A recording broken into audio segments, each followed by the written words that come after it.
Make sure you get your community credit as you join us today.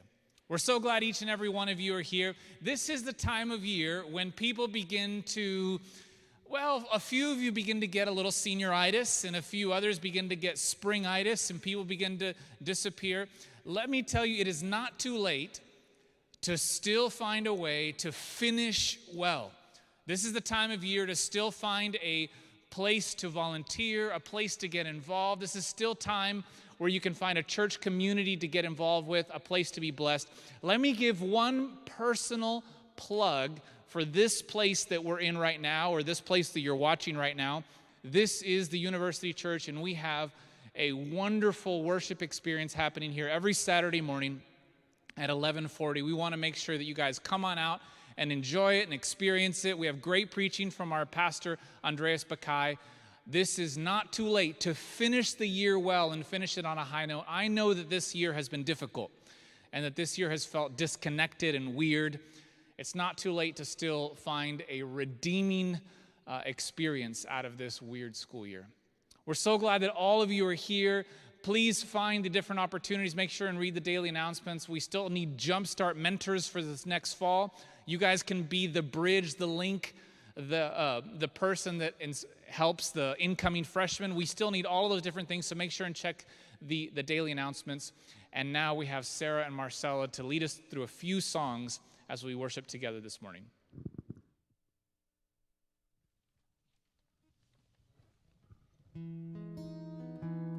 Good morning, everyone, and welcome to CommUnity.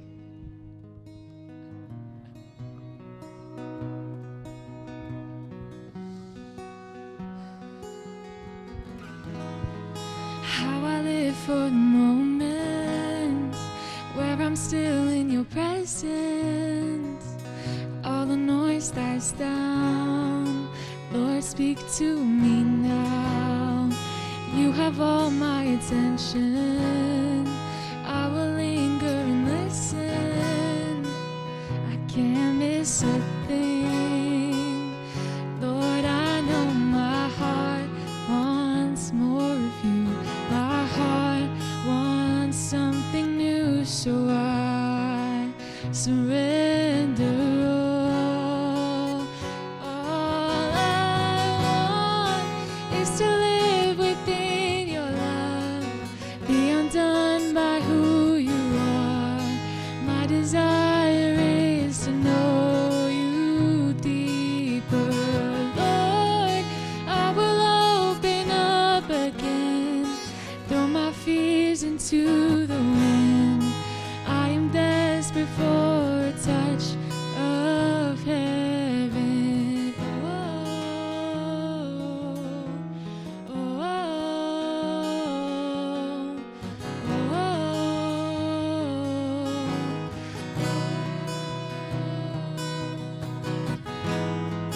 You're the fire in the morning, you're the cool in the evening, the breath in my soul, oh, the life in my bones. There is no hesitation in your love and affection. It's the sweetest of all. Lord, I know my heart wants more of you. My heart wants something new, so I surrender all. 'Cause all I want is to live within your love, be undone by who you are. My desire is to know you deeper. Lord, I will open up again, throw my fears into the winds. I am desperate for a touch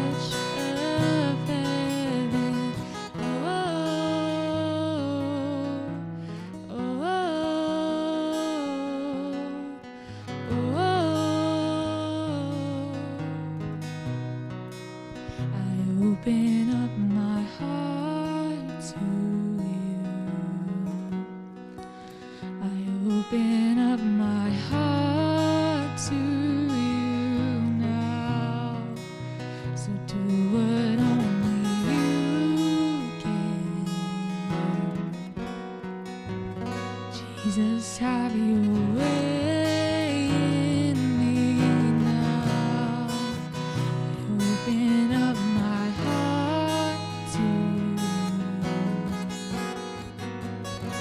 Open up my heart to you now. So do what only you can. Jesus, have your way in me now. 'Cause all I want is to live within your love, be undone by who you are. My desire is to know you deeper. Lord, I will open up again, throw my fears into the wind. I am desperate for a touch of heaven. Oh, oh, oh, oh, oh,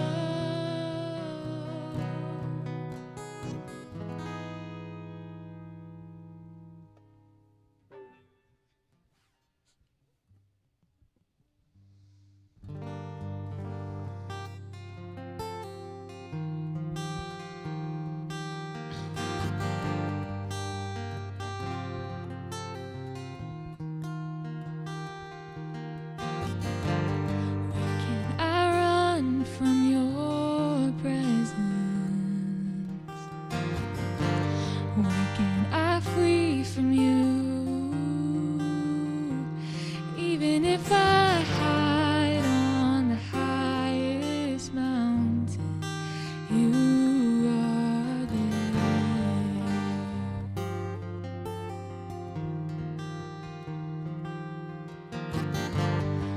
Can I run from your presence? Where can I flee from you? Even if I lie in the lowest valley, you will find me there. Deeper than any ocean, your love goes on and on and on and on. Higher than any mountain, your love goes on and on and on and on. Your love goes on and on and on and on. And if I clothe myself in shadows, would I fade away from you? No, even if I fall to the deepest, darkest, love surrounds me still. No, even if I fall to the deepest, darkest, and love surrounds me still.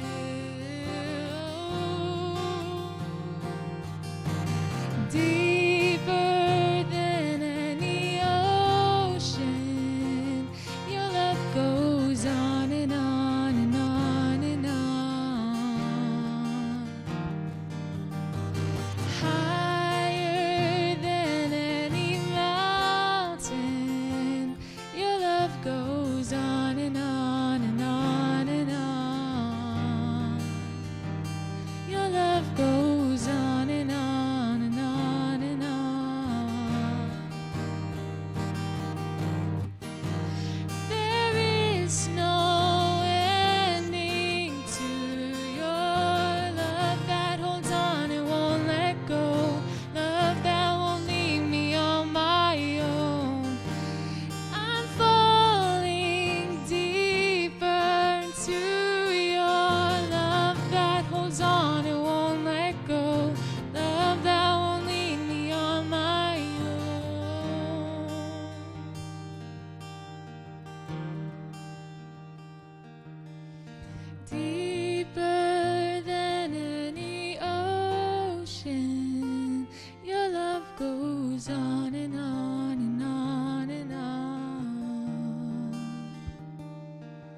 Thank you so much. Folks, we have a very special treat today. We have a couple of, a team of presenters today. We're going to hear primarily from Jared Gable, but let me tell you a little bit why I've invited them to speak. Oftentimes at a parochial institution, such as our blessed alma mater here, we oftentimes have a bias towards maybe giving the insinuation that if you do everything right, you'll become a teacher or a pastor. But you see, we believe here that the values that we want you to learn, the values that we want you to take away from this blessed valley are ones that should influence wherever God leads you. We want rocket scientists, we want physicians, we want teachers, we want policemen, we want firemen, we want every conceivable industry imaginable to be influenced by the values that we believe God is calling us to inhabit and learn here at Walla Walla University. So we have an exciting opportunity today to hear from Jared and Jiffer Gable. You guys can come on up. I'll put on my mask here while you guys join me on stage. They are farmers, and they have an exciting journey that's brought them to this place in life where they're fulfilling God's call as farmers. They are lifelong committed Christians. They have served, they're Seventh-day Adventists. They've served as student missionaries through their college experience. Jared is even an alumnus of Walla Walla University, class of 2007. Anybody class of 2007? Amen? Nobody. Okay. So we're glad that he's here. They have served primarily in camp ministry after they graduated from their respective colleges. Jennifer, somewhere in the Midwest at a sister institution near Nebraska or in Nebraska. And they've served in camp ministry, Indian Creek Camp, Wawona. Anybody serve at Wawona? Okay, amen. Wawona, Alamisco, Kalakwa, Blue Ridge, all over the place. And then Jared joined the business, the Wejon Farms in the Yakima Valley, and they have developed a very fascinating product. And I'm just so glad about the way you guys have committed your lives to service. Jared, Jennifer, I'm so glad you guys are both here to share a little bit of your story. Welcome to Walla Walla University. Well, welcome back to Walla Walla University. Thank you for coming and sharing with our campus. Thanks, Albert. It's good to be here. We're excited to be part of CommUnity, and it has been almost 15 years since I've sat in those pews looking at people over here doing whatever we're about to do this morning. And I don't expect anything of you because I wasn't paying attention back then. So I'm glad we're all on the same page first off. We're going to talk a little bit about how we have ended up where we are this morning. And part of that journey is me going to school in this institution and then actually going back to Southern to do some master's courses and meeting my wife back there. And that's where she has kind of come into our picture of the farm and how she fits into what we're doing right now. And she probably has a unique perspective of, she came into something not knowing anything about it. I grew up on the farm, right? So I had a good idea, and when we felt like the Lord was leading us back to the West Coast and the family farm to kind of help support the launch of this product that we're going to get into, I kind of felt some relief getting back to where my roots were. Tell me a little bit about your experience, and what was it like kind of stepping out into something that you weren't 100% sure of, having not had a huge amount of experience with it, but knowing that the Lord had kind of called us back for me and away from home for you? Sure. I think that I was I felt I was fairly athletic, and I thought that I would be doing a career and working for the church and ministry to some capacity. We didn't meet until we were 30, so for those of you who are not married yet and get out of college and are not married yet, or even later, and you leave here and you're like, is it ever going to happen? There's still hope. There's still time, but also, if not, you know what, that may be the life that God has called you to. But I just thought, I had been a girls' dean and was working at an academy, and I loved that work and had been involved with summer camp ministry for a while. And so, I kind of had accepted and had a moment where I was like, okay, Lord, if I'm going to be in this capacity as a dean, I really want to take this ministry to the next level. Like, I'm motivated and I'm driven and I really want to do this. And like weeks later, we were at Camp Miveden for some NAD camp meetings, and ended up kind of meeting this guy. Had met him apparently previously before, and I didn't remember him, unfortunately. I was a presenter, so to be fair, I mean, he was a face in the crowd, but apparently he must have known. Yeah, I did. But however, flip that around, now I'm at his camp, his stomping grounds, Camp Miveden, and I see this guy up here with the guitar strumming along and just like walking around this place like he owns it because he worked there for several years. And I was like, well, it's at least comforting to know they still make them like this. But didn't really think anything of it. And little would I know that very quickly my life would transition and go from working within the school ministry, academy ministries, to moving to Washington State, where I knew no one, and no one knew me. It was a very, I'm going to say, it was a humbling experience for me. But you know what? God knows what he's doing. And so it just kind of really redirected. And on another note, I want you to know that I taught high school chemistry, which if you would have asked that to me in high school chemistry, I mean, that's a class that I learned to fall asleep in. I had the red forehead syndrome, as some of you may have been familiar with, just falling asleep. I was like, what is this guy even talking about? So I guess what I'm trying to say is I was the biggest tomboy. I talked about my athleticism. I was the biggest tomboy there ever was in sciences, and I was a girls' dean, and I taught chemistry, and I have my very first garden this year, and I've married into a family of farmers. And so just be prepared for where it takes you. As far as adjusting to what it is, it has been an entirely new experience. What I'm trying to say here is in all of this, coming and doing this, just be open to where God's leading is taking you, because it will most likely not be the place that you thought it would be. And it will very likely take a few turns, some of them more sharp and perhaps even 180s. But don't necessarily think that that's not the path to success. You know, as Albert was mentioning, you know, it's not, success doesn't look like what the world envisions. When Christ was on the cross, evil thought that victory was on the brink. And yet, I think we all know that that was the defining and conquering moment when Christ said that it was finished. It was finished, and good had won. And so don't let our discernment of victory and what it seems to be, the way that's presented, don't allow ourselves to be deceived in that. And so in coming to this place where, to me, my life maybe seems as though it's going to be very different. I now have 2 small children, which I never thought I would be a mother. So that's been fun. I'm a stay-at-home mom now, essentially. So my experience of the farm is considerably different than his, but we are surrounded by family and good quality people. And so it has been an incredible experience to learn new things. So don't allow yourself to get into a rut and become prejudiced or biased to something, but be open-minded to that. So anyway, I don't know if that really answers my question very well.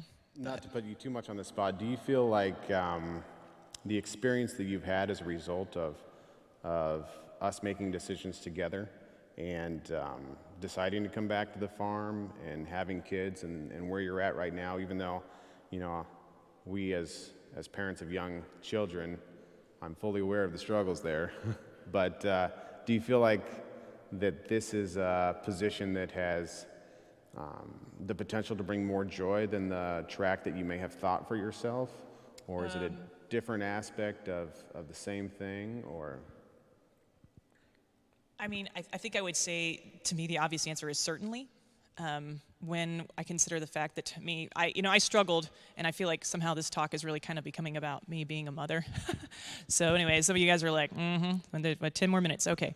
No, I wouldn't say. And maybe not even being a mother, okay. While it was not the future that I had anticipated, God gives us each a place to be. Just as he was saying, you know, there is a work and there is a hand. The Bible says that whatever the hand touches, and to do that work, to go about it with all of your might. And so I don't think so. It's different, again, than what I thought. But if I'm wanting to surrender myself to God's leading and we're wanting to be in His will, then wherever we're at, there is a significance. And if you do any kind of reading in Spirit of Prophecy, you'll see that she speaks to the work of being a mother, of being a mentor, of someone who has people under their authority, that there is a significant amount of responsibility and privilege in that. So, worse, diminished? No. Different? Yes. And an opportunity for me to learn and grow. And we want to continue to grow from a scientific basis. If something's not growing, it's dying usually. So I want to continue to grow in the Lord. Okay. Thank you.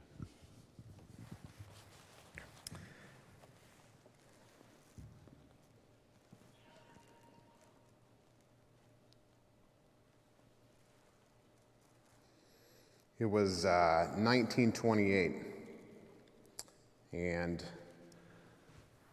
a man named Irvin was on the road. He had removed himself from, I guess, what nowadays we would consider a toxic environment in his home, and he was headed out of Canada into the U.S. And he came, and in the Dakotas for a little while. He spent some time moving hay, but that was cold. And he worked his way kind of across the country, and eventually he ended up settling in the Yakima Valley. And he started farming. Now, first off, he was farming hay, and he did this for a number of years, met a lovely young lady, they got married, had kids, and the burden on the household became such that he knew that he needed to move into something different.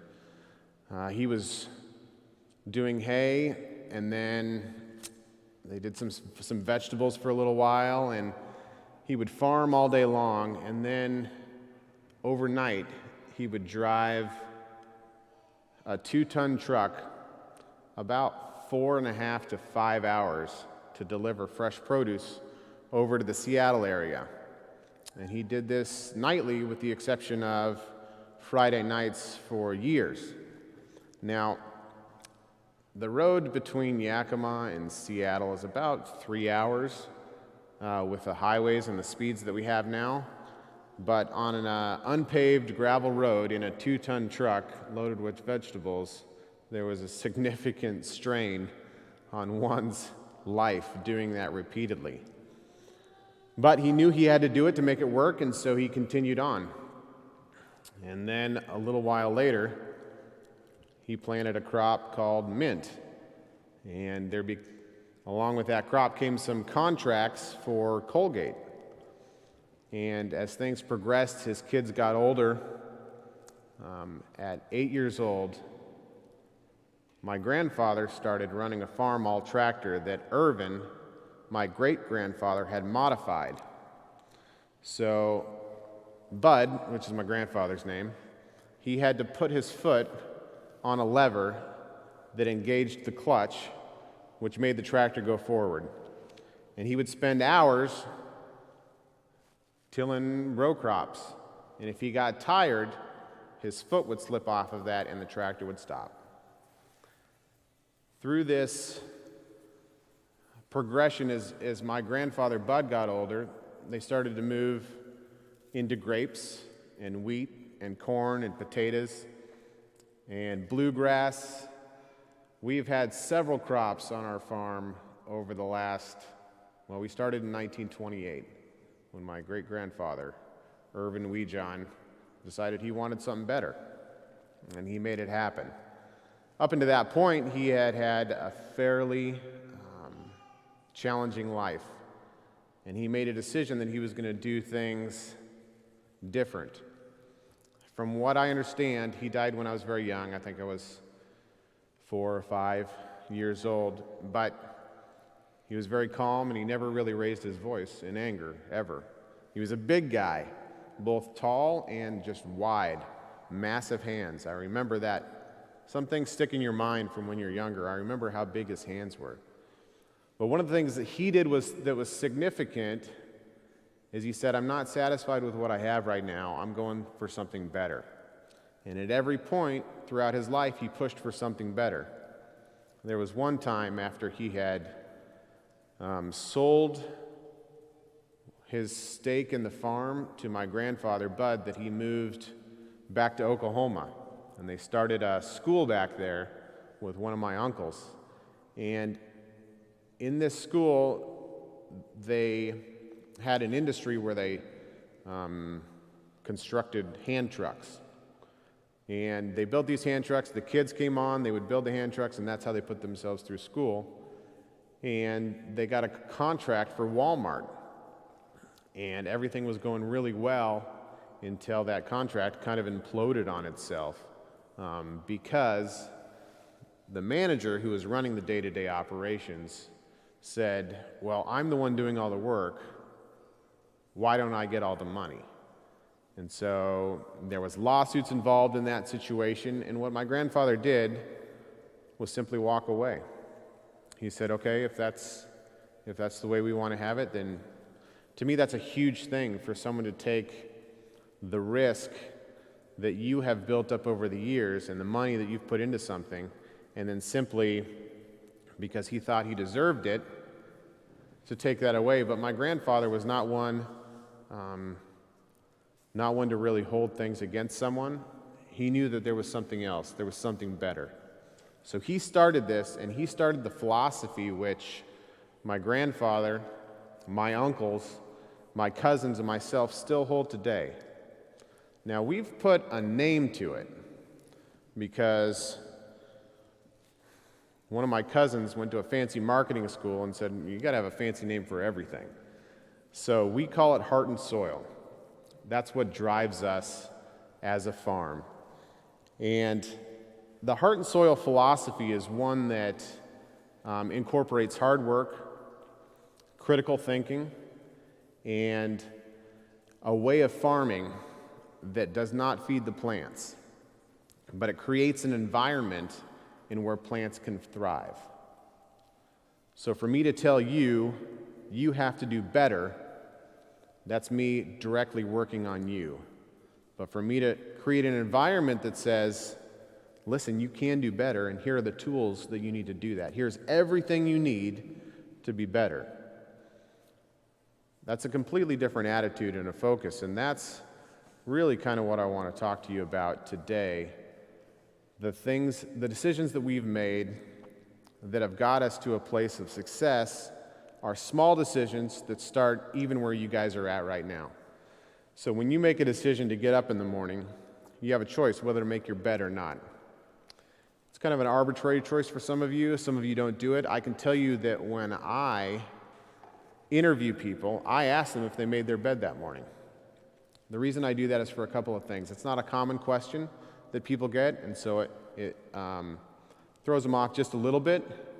But more often than not, there's an embarrassment that's associated with something that, an expectation that I would have that they didn't follow through with.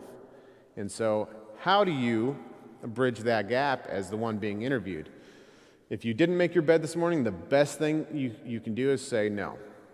Actually, the best thing you can do is say, no, I choose not to make my bed because when I get up, I want the moisture to evaporate from me having laid down, and I feel like if I make my bed at lunch, that's the healthiest option for me. That's the best option for you. What you shouldn't do is say, oh no, I should have done that. I'm just not very good at doing things like that. No, there's no reason to act like that. It's either you did or you didn't. And you're going to see in life, it's going to come down to you did or you didn't. If you did, will it help you get the job? Maybe. There's a lot of other factors more important than whether you made your bed or not that are going to help you get the job. But if you didn't, it's not necessarily going to keep you from getting the job either. But it's a consequence to a previous decision that each one of us have to make. When we lack discipline, we have to introduce structure in all aspects of our life. There's going to be things that we're great at, and there's going to be things that we're not good at. And as a business owner, if you're not good at something, there's two ways to go about it.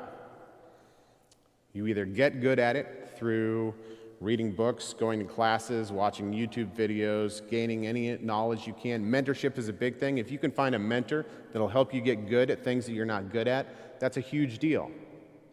Or you say, I'm going to bring someone else that has these skills in, and they're going to help fill this gap where I'm not good. I don't know how many of you guys are actively involved in business or have a business right now, but bringing someone in to do it is the most expensive option. And it's really challenging to get it to a threshold where you can do that. So the discipline that it takes to be able to do things that you don't want to do, and developing that right now is going to serve you the rest of your life, in every aspect of your life. Even in our marriage, there are things that that Jeff and I don't want to do. I am not a talkative person, and so communication for us can be challenging on some level, and there are times that we have kind of a little smile back and forth every morning. When I put my hand on the door to go out to work, I've hugged the kids goodbye, I've hugged her goodbye, my hand's on the door, and then she decides that she needs to download about 7 or 8 things that I need to know for that day, right as I'm wanting to go out the door. And we're working through that stuff. Sometimes it's frustrating to me, which is a failure on my part, because she tends to think a lot more out in the air through speaking, and I don't do that. But understanding that and valuing people's gifts, regardless of whether you fully understand them or not, is going to be something that's going to play into working together effectively as a team. So, continuing this story on through the development of our farm, if you will, once we got into mint, we saw through contracts a fairly big increase in some of the revenue that was coming in. And we took that mint into grapes, and grapes had good years and grapes had bad years. Whenever you're farming, it's not simply that you can create a product and say, here, buy this, and people will buy it, and then everything's hunky-dory. That's not the case. You can have a year where it freezes. In fact, 2 years ago, we had a pretty decent frost on some of our blueberries, and you go from 130,000 pounds clear down to 40,000 pounds. Well, what do you do with that when you budgeted at 100,000 pounds? There's some challenging things in life, and that's where this discipline comes in. The discipline is, okay, it's time to reevaluate our budget and to state, we can no longer afford this, we have to do this. Well, that hurts. Everything's been lined up for that for months. How do we cancel that project? You do it by introducing that structure. That structure is, okay, we still need to do this. We know that this is required. However, the way to get there is now by taking 6 more months, reducing all our budgets in other areas, and making certain that we can achieve this at some point. That's hard to do because we all like to spend money. Some of us more than others. Between my wife and I, I'm the one that spends money. So having to be put in a place where that is a requirement and a need is really challenging. So seeing some of the writing on the wall, my uncle, who was in charge of the farm at this time, started planting blueberries in 2000. Now, geographically, blueberries had not been traditionally grown in the eastern part of Washington state. Normally that was a Western Oregon thing. In fact, the people from Oregon came up and they said that blueberries can't be grown here. It's just not possible. And my uncle listened to that for a number of years, and he said, oh, it's not possible. But he had some plants out in the yard, and he was actively farming them, and he said, well, maybe they can be grown here. Everything conventionally said, everything coming out of Oregon, everything out of the industry said that blueberries cannot be grown in eastern Washington. Well, he took a risk in the year 2000, and he put in, I think 4.5 acres was our first plot. And using the heart and soil philosophy, which we hadn't to date coined that term, he put really heavy organics into the soil, and he created a microclimate within the soil that allowed our blueberries to really flourish. And people came over from Oregon State, OSU, and they came and they looked at our crop, And they said, this is not possible. Where did you get these from? These have grown so much in such a short amount of time that there's no way this can happen over here. And Zirkle Fruit Company is a really large marketer of fruit, and they're in the same area that we are. And when I say large, I mean they have thousands of acres to our hundreds of acres. And we, on average, do about 1.5 million pounds of blueberries a year to their 10 million pounds. And they put fruit in the same year that we did. So we knew that we were onto something as soon as we had heard about that. Over the next couple of years, the blueberry industry blew up. In fact, about 4 or 5 years ago, there's more planted and farmed acres of blueberries in eastern Washington than there is in western Washington. We have actually officially surpassed that. And this was all through somebody telling us that it couldn't be done. And you're going to meet people in life that are going to tell you you can't do that. And so you have to decide now whether or not you want to push through that and actually accomplish what you have set out for you. And I don't know what it is. Some people want to be a doctor. Some people want to be a firefighter. Some people want to be a stay-at-home mom. That's fine. Each one of those things is something to be proud of accomplishing. If you want to work at a grocery store so that you have time to write poetry, then by all means do that. But decide early on what you want to be, and then define your success in terms of your happiness. In other words, success can look like a lot of things to a lot of different people. But if you don't have a definition for what it means to be successful for you today, then that's going to be challenging for you when it comes to decide, have I attained it or have I not? The concept of just creating a career, say, my grandfather on my dad's side, he worked at Boeing for like 45 years. He's got all the pins and the watch to prove it. He did one thing his entire life. We're not seeing that in young people anymore. The average in Gen Z is 18 different careers and living in 40 different places in their lifetime. That is a significant departure from 60 years ago when you started one thing and you stayed with it the whole way. So establishing what success means for you in this world, this dynamic world, is completely different than what it meant for those that have come before us. But if you don't have your eye on the ball and understand, okay, that's what I want, if I want to achieve that, then what is the discipline, what is the structure that I must introduce into my life right now to be able to hit that end goal? And I personally don't think that should be $1 million in a bank account. I don't think success should be defined by money. What I do think it should be defined by is, do you like getting up in the morning? Are you enjoying your life? Are you having a good time? These are the things that I think should define success.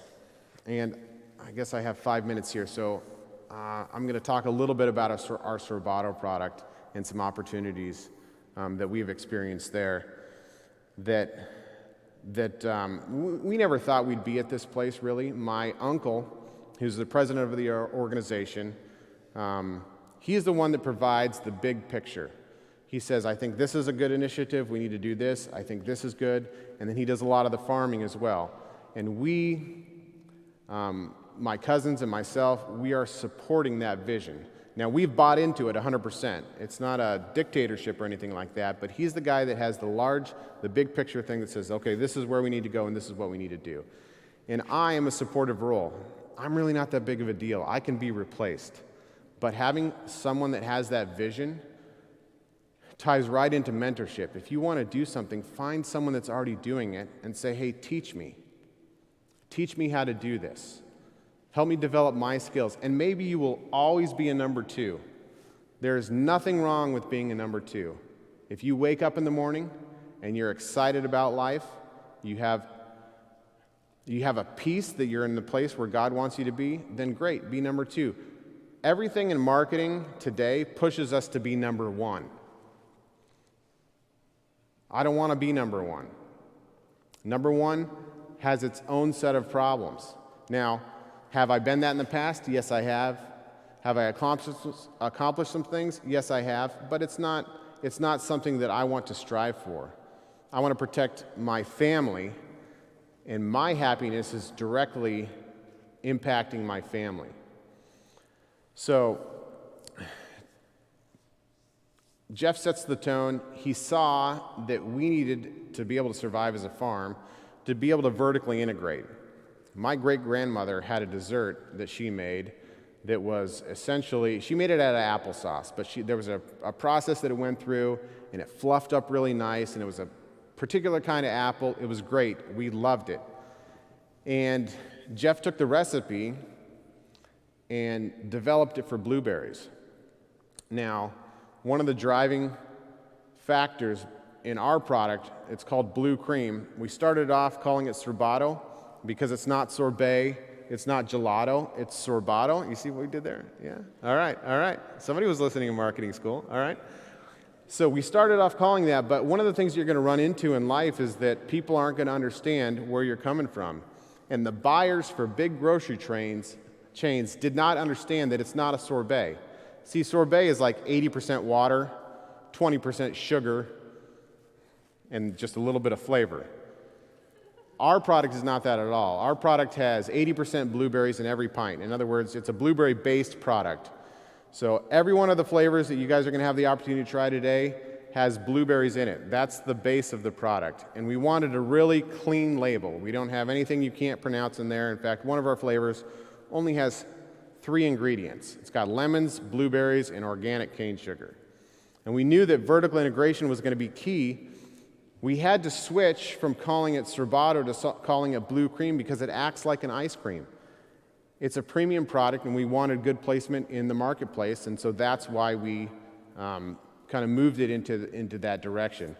Now, man, I'm running out of time, guys, but I want to close with just kind of the reason that I'm here and my wife are here today is that at every turn we have asked ourselves a question. What is it that God has in store for us? Now, we love ministry. We were in camp ministry for years, and God called us back to the farm.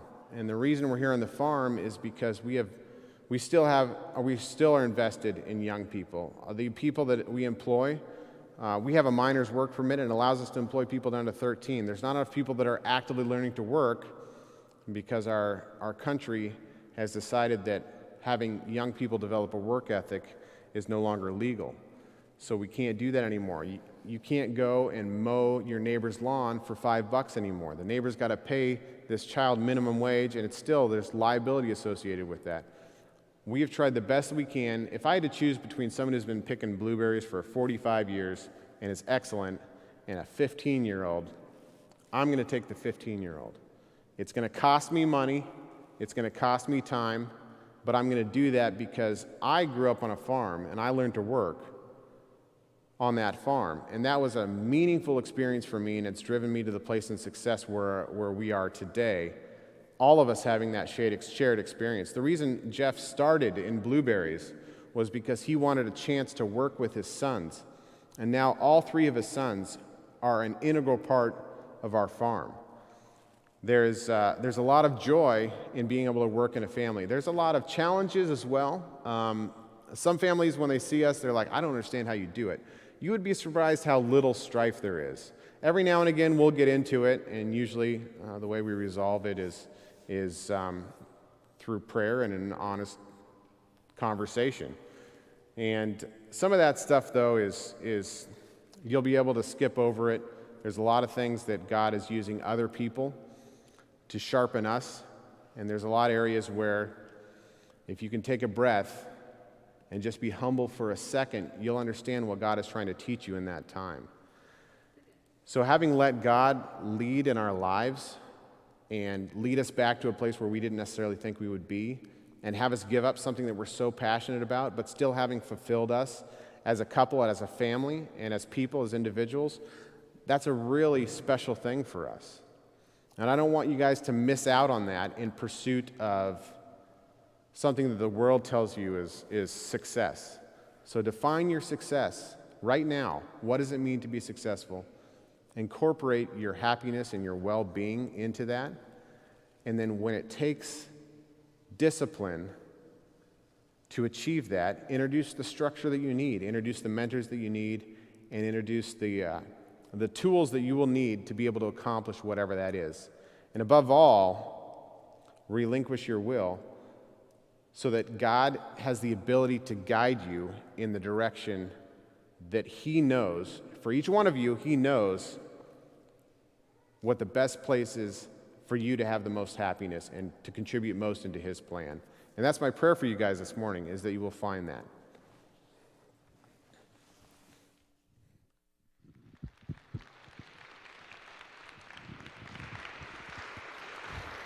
Thank you so much, Jared and Jennifer, for coming and sharing with us.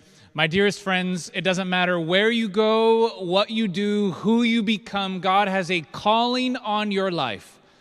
And we thank you so much for Jared and Jennifer for sharing how God has beautifully manifested that calling in their life, and we want to make sure that you guys know that you have a calling on your life. So, as we finish now, you have two opportunities. Opportunity number one, if you're a business major or if you're a whatever major and you want to talk to somebody who is finding a place in the marketplace to live out that calling, walk on down and talk to Jared and Jennifer and hear their story, ask them some for tips and hear their side of the story a little bit more. And then opportunity number two, you've been hearing about Sorbado, this beautiful little product that they've been putting together. It's carried at Whole Foods and Target and many other places. We have it for you outside. So if you're in here physically, walk on outside and enjoy it. If you're watching us online, come on over to the church and grab a little cup of Sorbado outside. We'll be here for a little while, so come on over and enjoy it. It's a beautiful spring day. Thank you all so much for coming. I want to have a word of prayer with you before we disappear. Thank you all so much. God in heaven, we want to live out that calling.